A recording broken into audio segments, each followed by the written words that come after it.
Because you cannot fool people, Michael. No, you can't. You cannot go online and say, buy this cup, I think it's the best cup in the world. When deep down you know it's cheap and you don't believe it's the best cup in the world. We won't believe you. Because as you say, energy flows. Yeah. So you have to be convicted about what it is that you are doing. And when you are, that energy is going to then transfer and you will be able to manifest what you are looking for.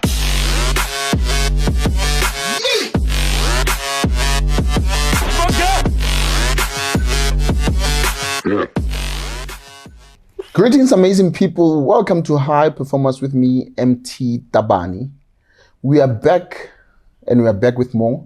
And remember, like, our show is about nothing else but to inculcate the spirit of excellence, in our viewers.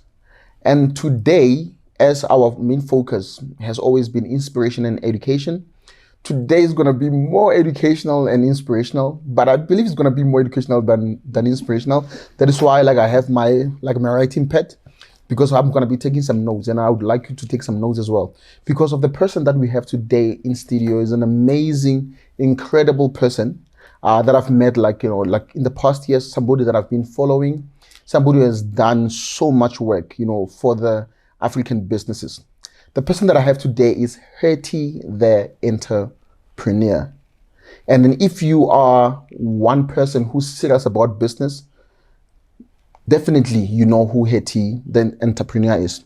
I'm gonna read a little bit of a bio. It's not a sum total of who she is, because she's more than this, definitely. So Hetty The Entrepreneur, she's a business and monetization guru or expert, if you like to use that word. She has mentored over 450 African-led businesses in sales and marketing strategies. And one of the main highlights that she has is that of receiving the Global Business Excellence Commitment Award from the Global Business Confederation. She has achieved so many things. She has graced the stages of so many platforms, like in our country, she's been on many media outlets, like your radio, TV, and. So without further ado, welcome to High Performance, Hetty, and thank you so much for actually agreeing to meet us. How are you doing? Thank you. I am fantastic. Yeah. I'm happy. I'm excited for the conversation. I am. Yes. I don't think you are as excited as as myself, because I'm too excited as well, because I've been wanting to have this conversation. If you remember very well, yes, how this started. You had a question on Instagram, right? Yes. Ask me any question. That yes. Thing on Insta. Yes. Ask me any question. People were asking you questions like, how's your hair? How's what? Yes. Things like that. Yes. And my question was when can you come to High Performance? Yes. Oh, and you're like, oh, I thought you never asked. Yes. And then that's when the conversation actually started. Absolutely. So, as I was introducing High Performance, and I said that we are about inculcating the spirit of excellence in people. Yes. Because we believe that there's a certain level of excellence that can't be ignored. Absolutely. There are certain people who are that good that you just can't ignore them. And then we believe that is very instrumental in catapulting people to the next level. Absolutely. In whatever industries that they play in. Yes. And then we see you as that high performer. So that is why we are having this conversation. Thank you. We see you as that high performer. And then, however, what we'd like to do is that before, when we start our conversations, is to say that you as a high performer that we see you as, we believe that there are certain qualities that you actually maybe brought up with, that you learned along the way. Yes. I don't believe that you were born a high performer. I think you grew into being one. Yes. By the places you've been, the books you read, things you listened to, the people you met, and. Yes. So that's why I would like us to start back a little bit. Sure. So who is Hetty? Where did you start? And how did you come up to be this brilliant person that you are? Wow. Well, first of all, thank you so much for having me. So Hetty the Entrepreneur is an ordinary girl who really believes in the power of being extraordinary. And I am an individual that loves entrepreneurship and business. I have a passion for impacting lives. Yes. And it is something that I take with me really in everything that I do. So I run a monetization agency, and I'm also, I don't know what the correct word would be, but almost like an Africanist. I love our continent. Sure. And I love our people. 100%. And for me, I believe that as a people, we are rooted in greatness. And my desire is for all of us to be able to see that greatness within ourselves and to allow that to come through. 100%. 100%. And then have you always been like that? Or were you brought up like that? Were your parents like that? Friends, uncles? Yeah, so it's quite interesting. My father's from Ghana. Sure. And my mother is South African. And they both met in a small little country called Moldova, in the former USSR, which you would probably know today as, Russia. Sure. So that's where they met. My mother was deployed to that area under the African National Congress, and she was studying there, and my father was on a Kwame Nkrumah scholarship. So from a very young age, I saw from my parents the sense of responsibility for their countries and their people. Understanding that the knowledge that they were acquiring outside was meant to be able to groom them to take it back home. Oh, I see. Oh, so that was inculcated in how the nature in how they met. Yes. And then actually then they brought that home. Yes. Obviously, these are two people who are very serious about emancipation of their people. Yes. And obviously when they are joined together, they're going to bring that home. They're going to bring that home. And so I am very much a manifestation and a product of these two really phenomenal individuals. And so I definitely do carry that spirit with me as well. 100%. And then in school, which schools did you attend? So when we settled back here in South Africa, I went to Loreto Convent here in Pretoria. Is it a primary school, high school? It's actually both. So I did primary and high school at Loreto. And then after that, I went to the University of Pretoria. Oh, okay. Interestingly, so we are techies, yes. Interestingly enough, I studied political science. I studied political science, international relations, and I also majored in English as well. So it's interesting how you study one thing, but you end up going to do something completely different. Definitely. Yeah. Definitely. Okay. No, and in school, would you say, were you one of those kids that we didn't like, the ones who were liked by teachers? Those ones. It's actually interesting. I was remembering a story the other day, because people often think, is entrepreneurship nature versus nurture? Are you born with it? Is it something you learn along the way? And I remember in high school, I used to get pocket money of 5 rand. 5 rand. 5 rand. And sometimes I'll be like, oh, but it's not enough. I want to buy more things at the tuck shop. And on my way to school, I would pass by a petrol station which would sell different sweets and, and fire balls and, all those things. So I would spend the 5 rand on those things. Yeah. I would go into class and then I would sell it. Wow. To my classmates. So the entrepreneurial bug was there. The entrepreneurial bug was there, and then I was able to turn the 5 rand into 10 rand. My goodness! And so every day I literally doubled my tuck fare, and it's just so interesting. So I wonder in terms of that, but I think I've just always been one of those people where it's kind of always been there. I'm always trying something and so forth. So that's been throughout my, education journey. I think you are more like you are driven by what things can be. Yes. Not what they immediately are. Yes. And okay, it's a fair friend. What can it actually become? What can it be? And I think you can see that in most of the work that you do. Yes. Because if a client comes to you with a business that looks like this, and you're like, okay, maybe it can look like this. Exactly. You know what I mean? Okay, so you had that entrepreneurial bug, that thing, and then no genius, who's you're a genius. I wonder if I You don't don't know like if taking credit. I know you. You don't like taking credit. I It's don't okay. You know can say if that I you're a was genius. genius per se, but I think, like you said, I think I'm more of a visionary. I have the ability to see things differently Yes. and implant that in others, and also for people to see the potential that they have in themselves as well. 100%, 100%. Okay. And then University of Pretoria, political science. Yes. And then nothing about entrepreneurship in your head by the time. Not really. I mean, I was doing things like network marketing. Even at university, I was doing the Amway business. So there's always been something. So it's Business kind of related. Amway. Those guys, the number like it's a Colgate. The Colgate and all of that. They're selling Exactly. Colgate to us, like Exactly. Yeah. Okay. Yeah. Oh, okay. And then, so then it means then to an extent, yes, you're doing political science, but the idea of creating something, Yes. the idea of selling, the idea of making more, yes, was kind of like always like following you. Yes, it was always following me. And it's interesting because they often say that if you want to know your purpose, you must follow the crumbs. You must follow those little telltale signs along the way. And sometimes we ignore the crumbs because it's just there on Please your go path. deeper. Please go deeper on the crumbs. Yes. So for example, I had this little business when I was in high school. Sure. And doubling my pocket money. Then in university, I was doing the Amway business. Once again, augmenting my income. Then when I went into the corporate world, I was working in an investment bank. I started a business there too. And that business was able to pay me more than my salary.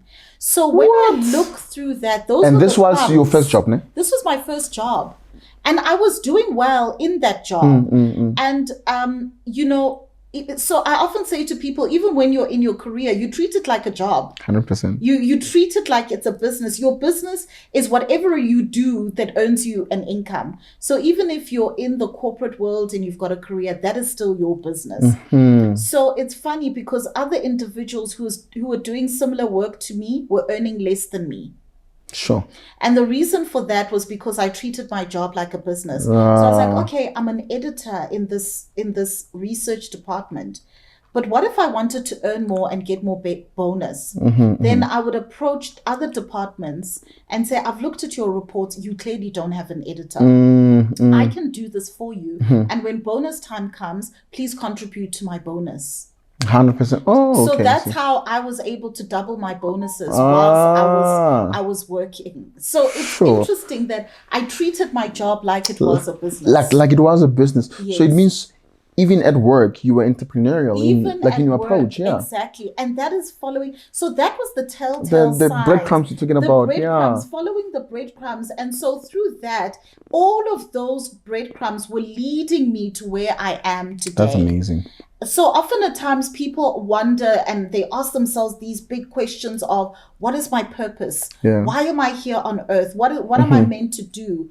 And the answer already lies within. It does. But you need to take that time to follow the breadcrumbs. It does. And then when you say the answer lies within already, I was listening to something the other day. What did the guy say? He said something in the lines of everything is within us.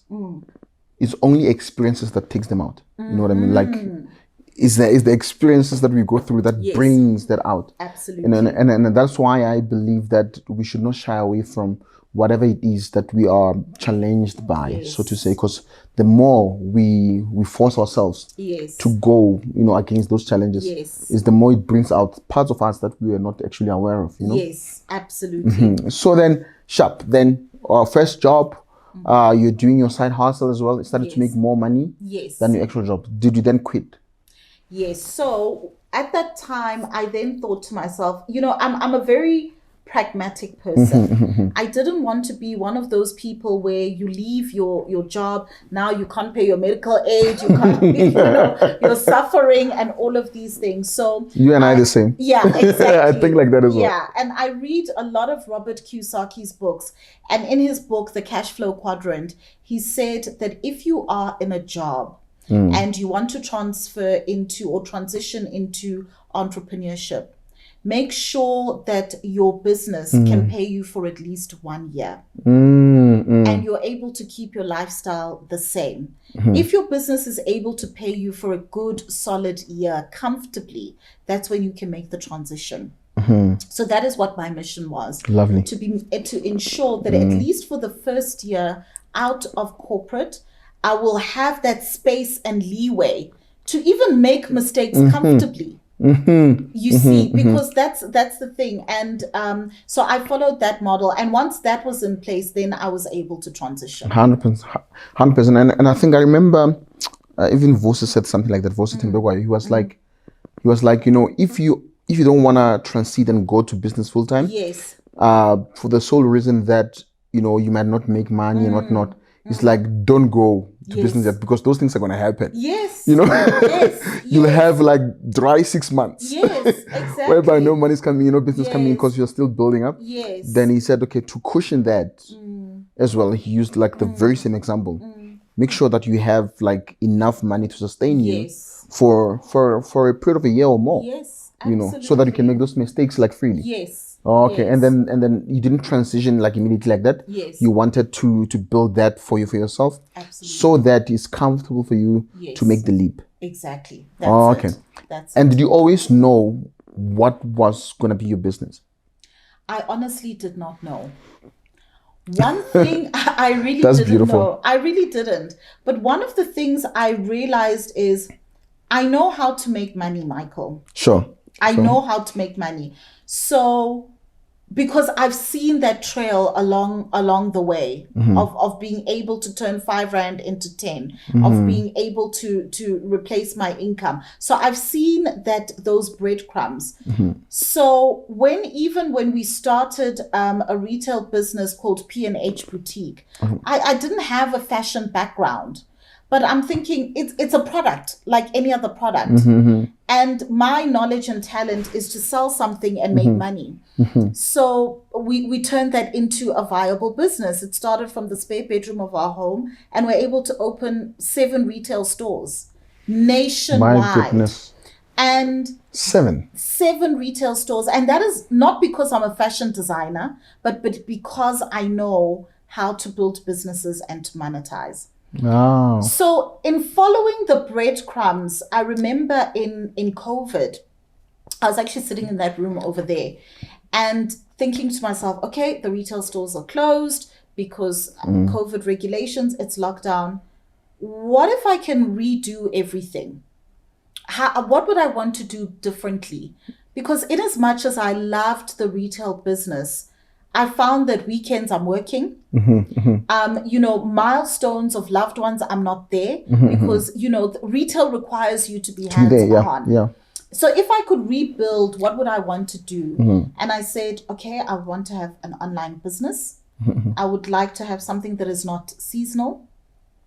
I would want to do something that I can work from anywhere in the world and I can earn multiple currencies. Sure. Now, the interesting thing in my mind is like, oh, Hetty, sure, what a daydream. I mean, is this a real dream or is it a pipe dream, right? Sure. But the interesting thing in sitting there and following the breadcrumbs and trying to think, what is this thing? That's when it dawned on me that what is the thing that I've been doing all along this time? I've been making money and increasing it and doubling it. And anytime people come to me for business advice and I give it, they call me and say, Hetty, I got the deal. That thing worked, yeah. It worked. I got the retainer client. This has happened for me. I even had someone who transferred money into my bank account just to say thank you. Wow. You know? Jeez, so man. Give me that person's number, please. That'd be nice. And it's so interesting. So I was like, oh, this is the breadcrumb. I know how to monetize. I know how to take an activity and make money out of it. So it isn't even what business am I doing. The consistent thing there is the monetization. 100%. So what if I can take this skill and knowledge and then teach it to others? Where does that come from? Is it the angels from the Buashi's fame, like, you know, bloodline? Like, what is it? Where does it come from? You know, Michael, in the book Good to Great, by Jim By Collins. Jim Collins, yes. Yes. Beautiful book. He speaks about the fact that every single person is born with a God-given talent. Sure. That is assigned to them at birth. Mm. And if you can take that God-given talent and recognize it, it can pay you. 100%. Now, what tends to happen in society is we are born and then we are put into a template. You go to school, you study, you come out. Yeah. So you're like a manufactured product. Yeah. And then you go on an assembly line. Yeah. Exactly. And then at the end of it, you go for one job, one salary. So all of us are fighting for the same kind of job, for the same kind of salary. But if you were to look at your God-given talent, for some people, they know how to sing. Yeah, sure. Some people know how to paint. Other people know how to heal relationships. And if you look at what is that God-given talent that was assigned to me at birth, and you take that, you can then be able to make money out of it. So I believe that is my God-given talent. I see. And I'm just living my purpose of utilizing it. I see. So is the monetization element the byproduct of a gift that was given to you, or is the gift that was given to you? You know, I would kind of say it is both. It's both, no? Because in the process of helping individuals to find their own God-given talent. Sure. For them to be able to monetize. And for me being of service to them, I then make money. So you cannot monetize without being of service to others. Oh, that's a good one. You know, so it's just, you must be of service. This is one of the things that I would like you to say, like facing the camera, and you'd be like, you cannot. You absolutely cannot monetize without being of service to others. Man, we can close the show now. Like, that is a big thing. Yes. That is a big thing, because of is the service to others that becomes the result of the monetization, you know, like of whatever it is. Yes. Because people now, they exchange, it's exchange of energy, right? Yes. So I'm doing this. Yes. I'm serving. Yes. And the person says thank you. Yes. And then they give you. Exactly. Man, I love that. Yes. No, thank you so much for saying that. Yeah. And then, okay, so you'd say then is pretty much of both, right? Yes. And then in the businesses that you have helped so far, yes, are there businesses that you would say, or let me put it this way, are there people that you've worked with who had talents or gifts that could not be monetized? That is a brilliant question. I wouldn't say that they're people who have talents or gifts that cannot be monetized. I would say that sometimes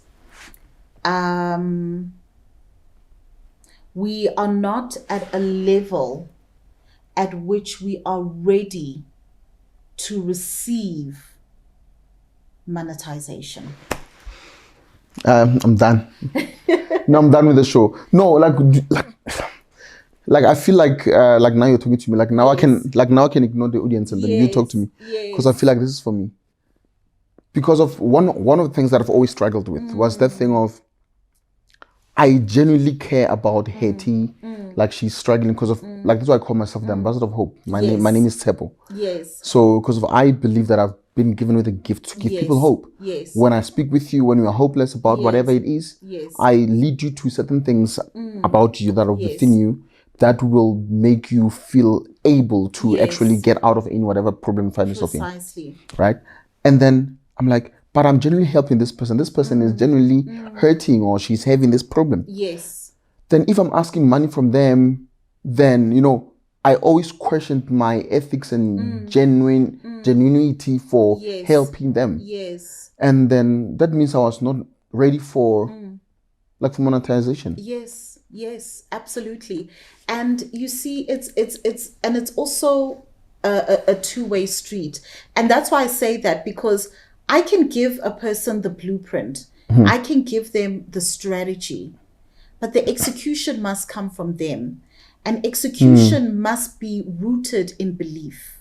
You can take someone to the river, but can't make them drink. But you can't make them drink. 100%. You understand? So they have to genuinely believe that whatever they are offering, there is a genuine need for this thing. And that it is something that is of value.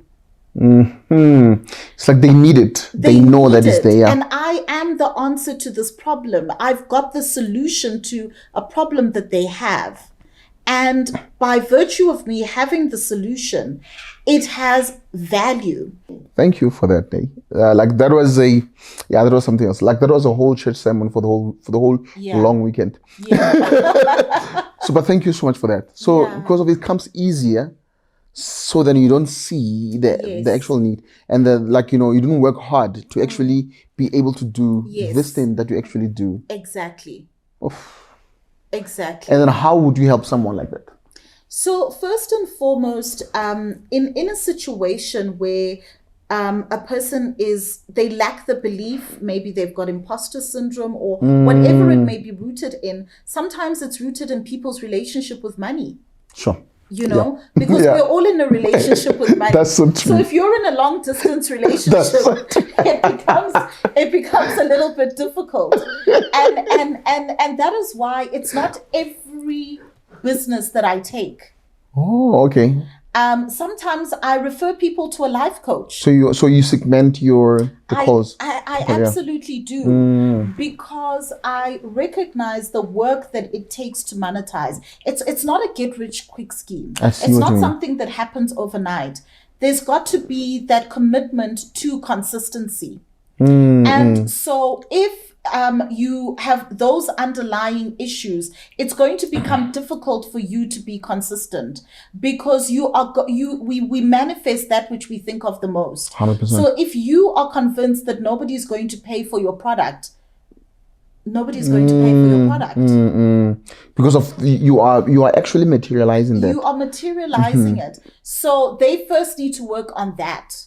Once that is sorted, we can fly. Then we can come and work together. We can work together. And it took me a while to come to this realization, maybe. Understanding and realization, because I was looking at my various clients and I thought, how has this person been able to monetize so well? They've even bought a house, they've bought a car, and all of these incredible things from their online course that we've created. There's somebody else here, equally talented, brilliant, intelligent, and everything, and they're struggling. So I began to say, if the strategy is there, if the blueprint is there, and if everybody is executing, what is then the difference between this person and that person? And I began to now look at the layers, and I realized that belief systems play a major role. Pivotal role, yeah. They really, really do. Because you cannot fool people, Michael. No, you can't. You cannot go online and say, buy this cup, I think it's the best cup in the world. When deep down, you know it's chipped, and you don't believe it's the best cup in the world. We won't believe you. Because as you say, energy flows. Yeah. So you have to be convicted about what it is that you are doing. And when you are, that energy is going to then transfer, and you will be able to manifest what you are looking to do. 100%. So I realized that there are salient factors that are intangible, that are constantly at play, that show up in the process of you wanting to get your results. 100%. And then of all the qualities that you think are a result or are contributors to leading you to where you are, which can you name a few? What got you here? Michael,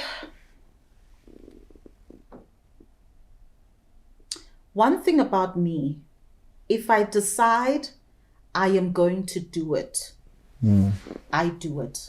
Relentless, I do it. It's the simple things in life that are easy to do, but to be honest, they're so much easier to not do. 100%. They're so much easier to not do. Yeah, I'd rather. It's so much easier to not do. So true. And it is the not doing that dribbles people. Yes. So what I have found is that when an idea comes, I just begin and I execute. I'm not obsessed with how many people have viewed it, how many people have liked it, what will people say. Hey, people think I'm so full of myself, as if who else must I be full of? That's such a weird thing. So what must I be full of you? I've never understood that. And so forth. I am just consistent. Sure. You understand? And I just do the thing.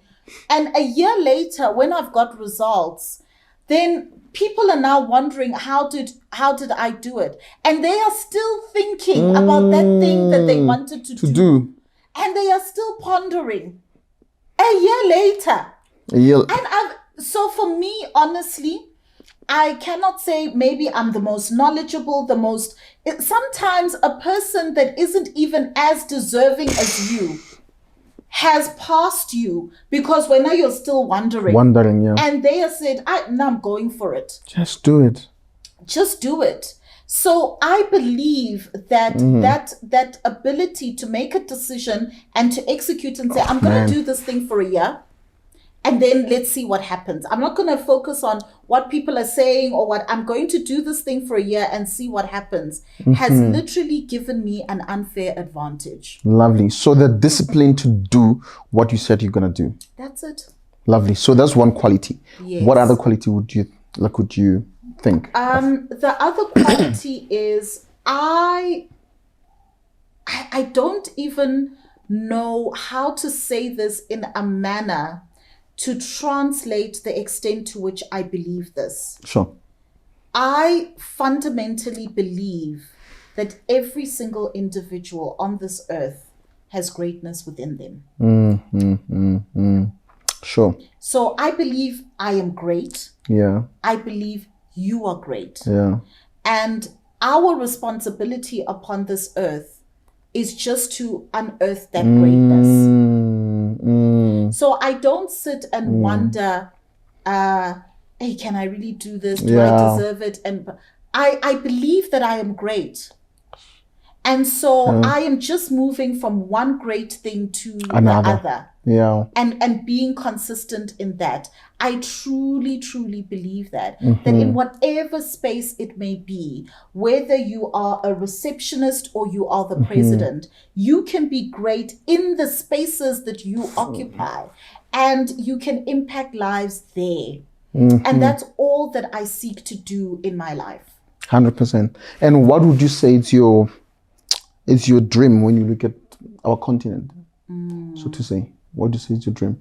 What's your wish if you were to what do you call it, the magic wand? Yes. And do whatever? Yes. Or if you had a genie? Yes. And here's my wish. What would that be? So I am very, very passionate about the African continent. Yeah. I'm very passionate about our people. As a monetization expert and in helping businesses grow, I fundamentally want to impact African businesses. And the reason for that is because I believe that as Africans, we are rooted in greatness. Yes. And if there is one thing, if I could have a magic wand, what I would genuinely really want is for Africans to see that greatness within themselves. 100%. I think that because we come from challenging pasts, whether it is through apartheid and segregation, whether it is through tribal wars and civil wars, etc. One of the greatest things those occurrences have had upon us as a people is taking away our sense of value and pride in who we are. And that is why often our barometer of success is always foreign. We don't look within our own backyard because we don't see the value that is there. We don't see it, yeah. And so my hope and dream for the African continent is for us to regain that pride because we truly are rooted in greatness. Yeah, that makes me emotional. Because of that's the ultimate truth. Yeah. because of we are sitting on diamonds, on golds, on so many treasures, and then but however we look outside ourselves to actually look for solutions that should actually benefit us. You know, one of my friends once said that like it best serves the slave master if a slave knows everything but himself. You know, it's like it's like he doesn't care whether you are the best mathematician. He doesn't care whether you are the best engineer or you are best footballer. He doesn't care about your talents. All he cares about is that does he know himself or not. If he can get you to not know who you are, then he will win. He can still use you. And then I think there is that deficit of a real identity as Africans. And then what do you think we should do, man? Like to actually help get that by? It's so layered. And I think that it is through even conversations like this. Sure. You know, taking the responsibility of owning our own narrative. Because what happens is that ideology and mindset and the way in which we view the world is very much controlled by media. It is what we consume. So whatever it is we consume, we take it as fact. We don't question it. We don't question it or scrutinize it. Exactly. So it is important for us to have these kinds of conversations so that we are consuming knowledge and information that actually enriches us as a people, that raises our level of awareness and consciousness so that we are vibrating higher. You understand? 100%. It is interesting that growing up, I mean, we watched television shows like The Cosby Show, you know, Family Matters. It showed households that were first and foremost complete, that promoted reading and education. It made those things cool. It is interesting now that the generation of today, what they see on television is reality shows. Which often depict our people not in the best light. 100%. So what we don't realize is that now feeds into the mindset of us in terms of who we are. Who we really are, and what it means to show up in the world. So you know, our idea of who we are is very much fed by media. So we need to be able to own back and take back the narrative of what we are feeding ourselves. On a daily basis, the conversations that we are having, you know, so these things are very, very important, and we cannot take it lightly because it definitely feeds an agenda when we do not know how great we are. 100%. And I think, like you were saying, conversations like this, and as you were saying, talking about the power of media, and then because now we are living in the world whereby, you know, in a world whereby we are able to create our own content, use these powerful platforms, and then become the brands that actually advocate for such, you know, uplifting messages and inspirational messages. And I think we should own that turf, like as much as we could. And then and the other thing for me, it is that I, as Michael Tepo Tabani, I need to identify people who are like myself. You know, like I'm talking to you today. There's one lady that I follow as well, who I think is a friend of yours, Label Lion. Like I love that woman. Like the kind of content like that she pushes. There's another lady, Alu. Like she's amazing. She's a healer. So like when I follow people like that, and then, you know, put their content out there, introduce my audience to people like yourself, and I think that is a step in the right direction. It is. And I think we should do more of that, It is a step in the right direction, because what we need to realize is that now we are not only just personal brands, we are now media houses. Sure, I never thought about it that way. You understand? Please elaborate that more. So not only are you the individual, a personal brand, but now with your show, you are a media house. You are competing on the same level That's actually as any other show. Sure, yeah. And what is interesting is looking at the evolution of how we consume content. So before, it used to be traditional, it used to be newspaper, physical. Then you looked at television. Television now would dictate what we watch at what time we watch. Yeah. Now people are saying, actually, I want to watch on demand. Yeah. At whatever time I want to watch Can wake that up show. at 2 a.m. At 2 a.m. and watch watch. a show. Don't tell me I must watch Generations Got 8. Yeah. I want to watch it when I want to. Then you had the advent of platforms like your Netflix, your Showmax, and all of these, Amazon Prime and so forth. Now, what is interesting, the latest statistics have shown that YouTube shows and viewerships have actually exceeded Netflix. What? People are listening to podcasts, they're watching YouTube series and so forth. So that means that individuals now are their own media house. Oh. You have the ability to actually transform culture and the way that the world operates from the content that you put out. That's a very powerful thing you said there, hey? Because of now, it means when I see myself like a media house, yes, the perspective changes. It changes. The approach changes. The approach The manner changes. in which I actually, show up. Yes. Changes. The manner in which I take my craft seriously. Yes. Changes. And the responsibility that it holds changes as well, yeah. Are you going to be part of the Family Matters era and push the type of content that is going to build the nations that will take the continent forward? Or are you going to be part of the reality show era, which puts us in a completely different light? 100%. 100%. Sure. So if you, like, in our conversation now, you realize that we have not talked much about, we've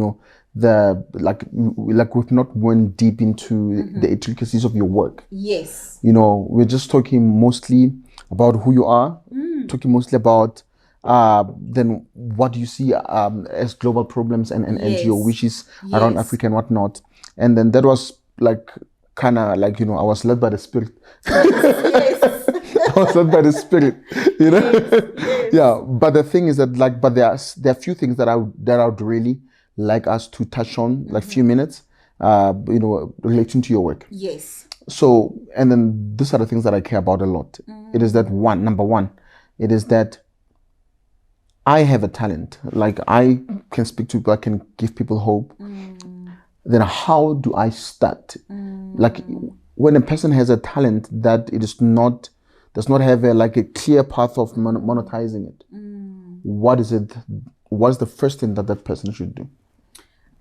So first of all, what we need to be able to understand, if you know your specialization and your niche, that's a good thing. Lovely. Sometimes some people will come and say, Hetty, I want to monetize, but I don't know what I'm good at.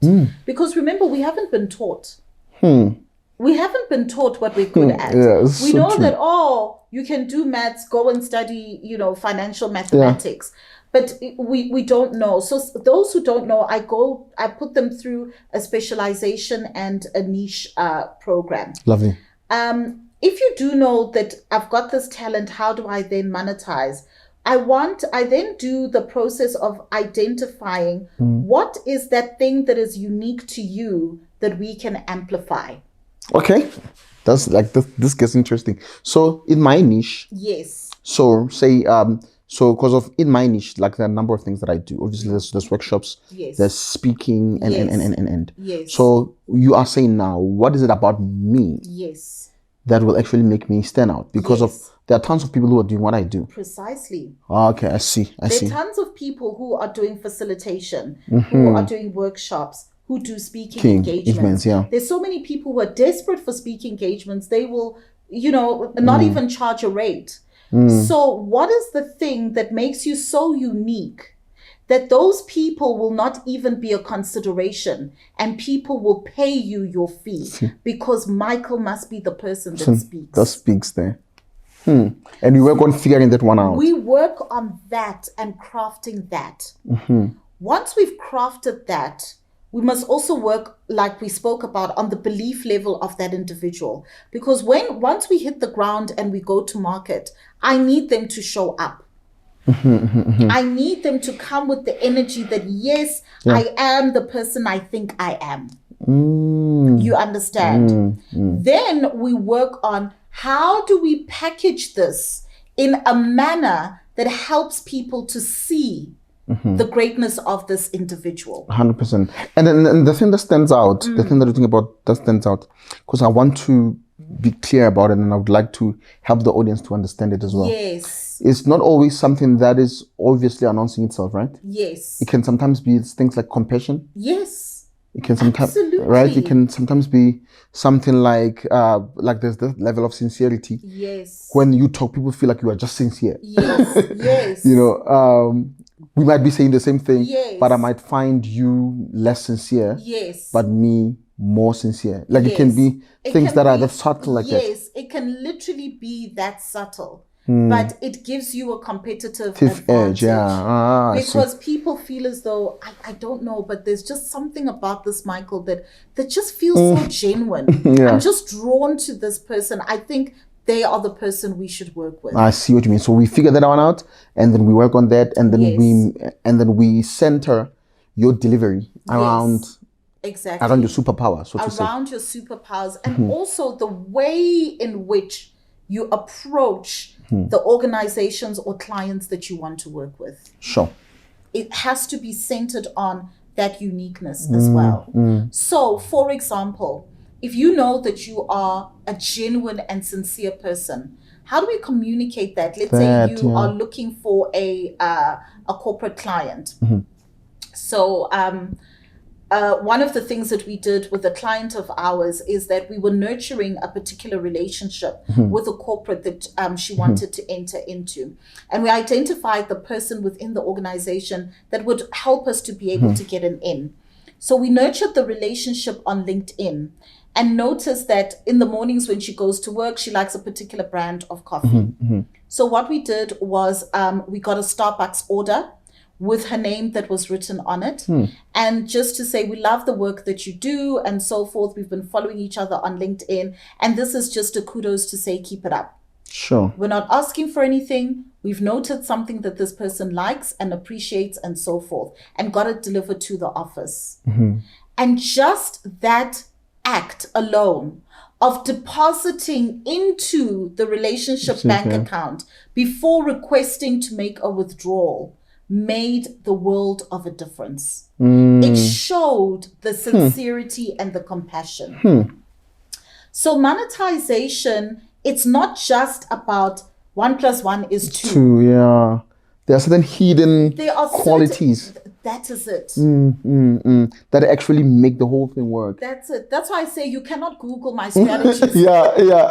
You know, they're ungoogleable. You cannot. And you know, people love free things. So they think, okay, she said this, let me go and check. There's certain things that you just can't, because also everything that we do with our clients, I believe, is purpose-led. I really believe it's purpose-led. So even my clients, it's not just everyone that I work with. The energy must flow. 100%. And it must be that. And sometimes your solutions are not, like, you know, sometimes actually your solutions are not one size fits all. No, not at all. Because now you're working with a Michael. Yes. Like Michael is a human, like you like to say, people are not just numbers. Yes. They are human beings. Yes. And then you work with a human being. It's like, okay, who is this guy? Yes. What is he about? Yes. What is it that he wants to bless the world with? Precisely. And how can I help him actually do that? Exactly. And you have to approach it differently. Exactly. You can't do it like the same way you do with a Lusani. You do with another person. Absolutely. It's not copy and paste. Also, Michael's objectives will be different to the next person. Sure. So maybe your objective is to impact people, to empower them, and just to give back. Somebody else's is to build their personal brand so that they can be considered to be on boards. So your objectives are different, therefore your strategies are going to be different. By virtue of the fact that we're all in the online space does not mean we all want the same thing.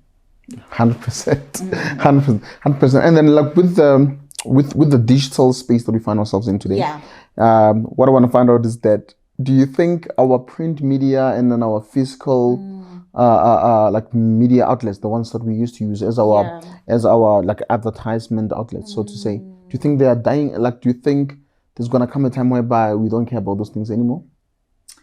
I think that the responsibility of traditional media, if they want to survive, is to be adaptable. It's to be adaptable. Change is inevitable. Things are always going to change. That's what you said on one of your videos. That changes. It's inevitable. Definitely. It's always going to. So what worked at a particular period of time it might not always work. So they have to be adaptable. So if we look at Musica, for example, we never thought that we could get music outside of a CD. We would always go and buy a CD. 100%. Now, Musica felt comfortable in that position that it did not adapt itself to become a Spotify. 100%. And when you don't adapt yourself and cannibalize yourself, in other words, be your own competition and cannibalize your own processes so that you become better, somebody else will come and overtake you. 100%, yeah. So you would have expected Instagram to come from Canaan. You know, precisely. You know, you'd expect like you made an example of Musica. Yes. You'd expect Spotify or whatever. Yes. Exactly. To be coming from those guys. Exactly. WhatsApp should have come from what was this one that BBM? Yeah, BBM. Yeah. It should have come from there. Yeah, from there. But the thing is, if you are not continuously trying to cannibalize yourself, what ends up happening is somebody else comes and cannibalizes you. 100%. Social media platforms, they don't come from traditional media houses. You know what I mean? Yes. Yes. And you would have expected them to go like, okay, that's where the world is going. Yes. People are more the world is getting like, you know, flatter than it was before. Yes. And then let's just try to actually jump on the wagon as well, so that we are not left behind. That's it. A beautiful example of a company that cannibalized itself is Amazon.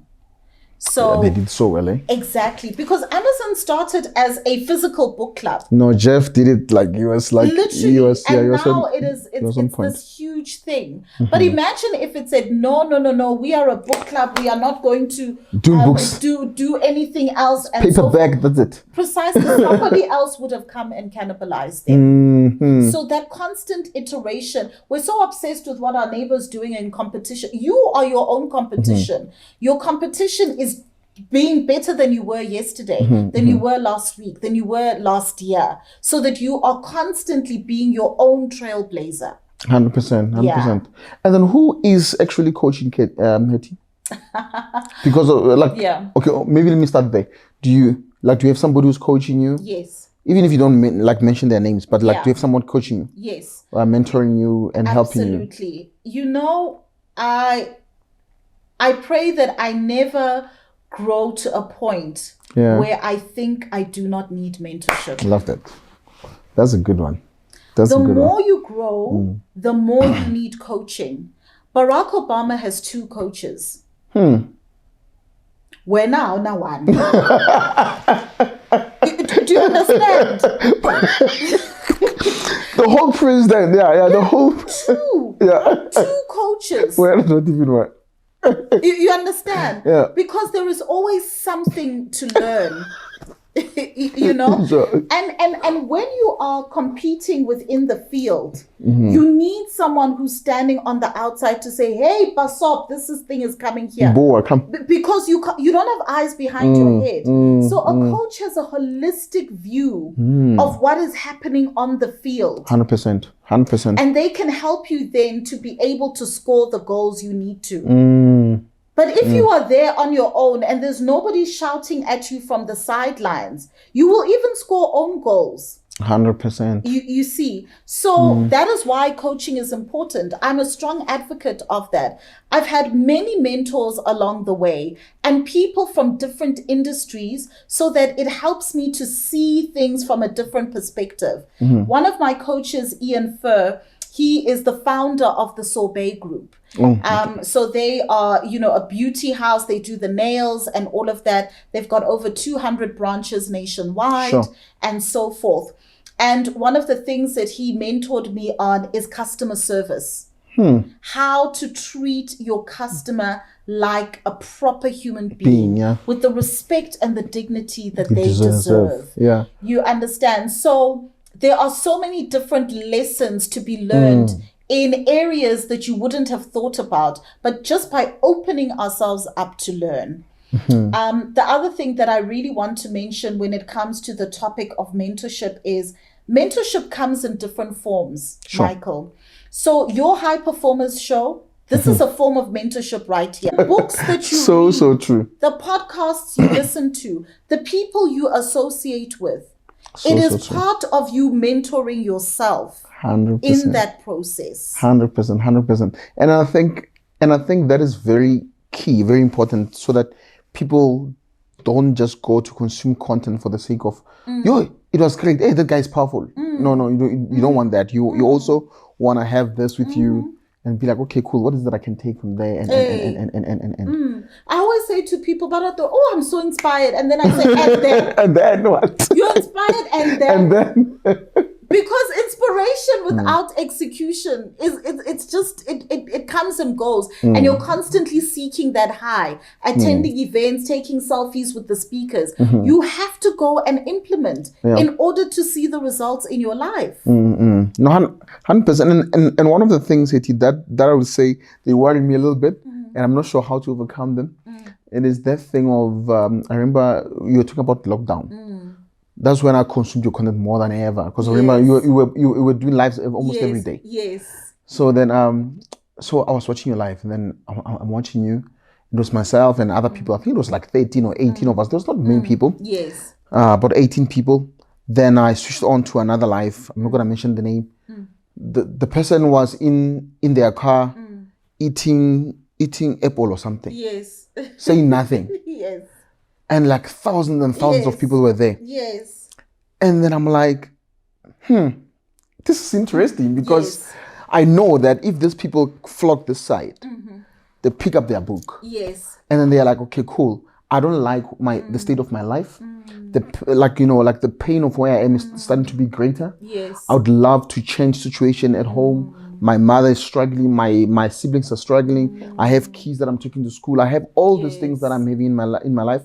My life is not going my way. It's COVID now, and then I need the next move. What is that I can do? I know if these people flock to this direction and listen to the conversations that we were having with you, I know something was going to hit. Yes. But no. Lap aside. So I'm asking myself then, what is it that we can do? Is it just lies on them? Or we just have to keep on preaching and teaching? We just have to keep on sowing, and maybe something will happen. Here's the thing, Michael. There's a reason why 1% of the world earns 90% of the income. You answered me there. You finished it. Right? Like I said, it is that thing of, it's so easy to do, but so much easier to not do. To not do, yeah.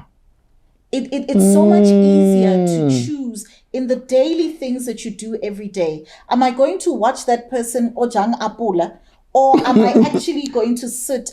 Because the time is the same. It's the same. The data is the same. You're not sharing more data because you're listening. The time is the same, but your choice of how you are utilizing your time is what over time will compound it's the differentiator to what the outcome is going to be. It's the simple, small decisions that we take every day that compound over time. Man, you answered me. There's a reason why 90% of what the world makes is earned by 1%. Yeah. That's why they say at a conference, my goodness, only 1% will execute. Yeah. Literally, business models are based on this concept. Yeah. Like if you look at the gym industry, it is based on the concept that 90% of the people that take memberships will not show up. Only 1% will actually gym. But it's the 90% that is actually paying That's for so the true. lights to keep on and everything. Hey, yeah, Virgin Active to talk my money. Exactly. Like, The 90% I was they're not still going there. thinking I was about not it. going But there. next week, no, come on, they got Tom. Their business model is actually premised on the fact that you're not going to bet on yourself. I remember Gary Vaynerchuk, you know Gary, like that Yes. short guy. So he was like, because he puts content out there like rigorously. So, so this other guy was like, but man, aren't you scared that people are gonna steal your ideas and whatnot? He said, no, people are lazy. They're not gonna do it. They're not going to do It's it. like, he said, like everything that I put out there, trust me, they're not gonna do it. That's why I say it. Yes. It's like like it's like at least there's one person, who's wired that way who will do it. It's like, no, don't worry about people stealing my things. Like they're not gonna do it, But yeah, as we are nearing to to the end of our conversation, I wish we can be here the whole day. Thank you so much for actually agreeing to do this. Yes. Even when you have like number of engagements on today. Yes. So we really appreciate it. Thank you so much. But this is first of many. Yes. We're definitely gonna see you again. Absolutely. And then where we're gonna talk more about this. Yes. Yes. Yes. And then just a little bit, like at this, like how do people get this book? So this is available online. It's on the link in my bio in all of my social pages. People are able to order for delivery, and they can get their hands on the book. 100%. So now on your CV, we've added author. Ne? Author. Can you believe it? I can't believe it myself. No, man, well done. Thank Well done you. on the work you've done. Thank you. Love you so much. Yes, thank you. And then I know that you, like a lot of people are gonna be saved by what you're teaching. Yes. And then we really appreciate like the time that you've given us. Thank you. So thank you so much. I appreciate it. So ladies and gentlemen, you've heard it from Hetty the Entrepreneur. Thank you so much for actually tuning in. Don't forget to do the most important thing, which is to subscribe for this channel. And then so that all the brilliant people that we bring on the show, you can be able to learn from them. You can be able to execute on the wonderful lessons that they are dropping on us. And then please subscribe and don't forget to follow us on our social media platforms. It is High Performance. This is me, MT Tabani, signing out. Cheerio.